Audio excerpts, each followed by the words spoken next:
Hello बच्चों, let's read the question. A body of mass m moving along a straight line covers half the distance with speed of 2 meter per second. The remaining half of the distance is covered in two equal times interval with speed of 3 meter per second and 5 meter per second respectively. The average speed of the particle for the entire journey is. Now to answer this question, first we will discuss here the key concept, and here key concept will be average speed. तो जब हम बात करते हैं average speed की, it is the ratio of total distance covered in total given time. Now according to the question हमारे पास यहाँ पे एक मास दे रखा है m, जो कि स्ट्रेट लाइन में यहाँ पे मूव कर रहा है. तो इस पूरी जर्नी को अगर हम ये माने कि ये यहाँ पे s डिस्टेंस को कवर कर रहा है और इसको यहाँ पे दो हाफ में हमने कन्वर्ट कर दिया. पहले हाफ में जो टाइम है वो t1 है और दूसरे हाफ में जो टाइम है वो कंप्लीट टाइम t2 है. और इसी सेकंड हाफ को ये यहाँ पे दो इक्वल टाइम इंटरवल में कवर कर रहा है. यानी यहाँ पे अगर मैं इसको पॉइंट मानूं O, this one is A, this one is B and this one is C. तो A से B का जो टाइम पीरियड होगा दैट विल बी t2/2 और B से C का जो टाइम पीरियड होगा दैट विल बी t2/2 के बराबर.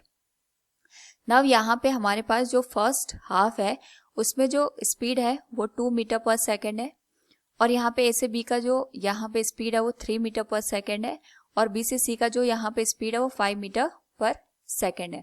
Now according to the question यहाँ पे हमें एवरेज स्पीड निकालनी है. तो जो एवरेज स्पीड आएगी that will be total distance. तो टोटल डिस्टेंस हमारे पास यहाँ पे S के बराबर है. टोटल टाइम आएगा t1 प्लस t2 के बराबर. नाउ सबसे पहले अगर हम यहाँ पे टाइम की बात करें फॉर द फर्स्ट हाफ, तो फर्स्ट हाफ के लिए जो डिस्टेंस है वो पूरे डिस्टेंस का हाफ है, यानी ये हो जाएगा s/2 और इसमें जो स्पीड हमारे पास वो 2 मीटर पर सेकेंड है. और जो सेकेंड हाफ है इसमें हमने यहाँ पे टोटल टाइम t2 के बराबर लिया है. तो हम पहले t2 की वैल्यू कैलकुलेट करेंगे. So it will B s divided by s/4 plus t2.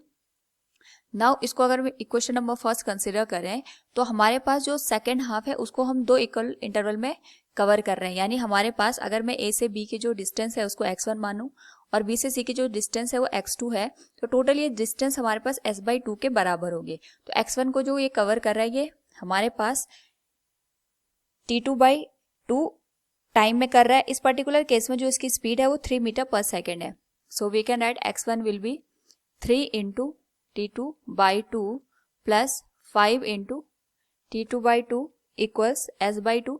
तो 2 से 2 कैंसिल हो जाएंगे.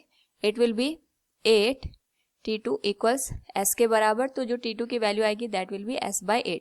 This will be equation number second. Now हमारा नंबर फर्स्ट है, अगर हम उसमें वैल्यू पुट कर दें तो ये आ जाएगा total distance divided by this will B s/4 plus t2 की जो वैल्यू है अभी हमने कैलकुलेट की दैट इज s/8. तो ये वैल्यू आ जाएगी s डिवाइडेड बाई एलसीएम आ जाएगा 8 के बराबर. It will be 4 2 8 2s plus s this will become 3s और यहाँ पे s कैंसिल हो जाएगा. इट विल बिकम 8/3 मीटर पर second. This will be average speed. So from the given question we can say here the average speed of the particle for the entire journey is 8/3 meter per second. Hope all you understood it. Thank you and best of luck.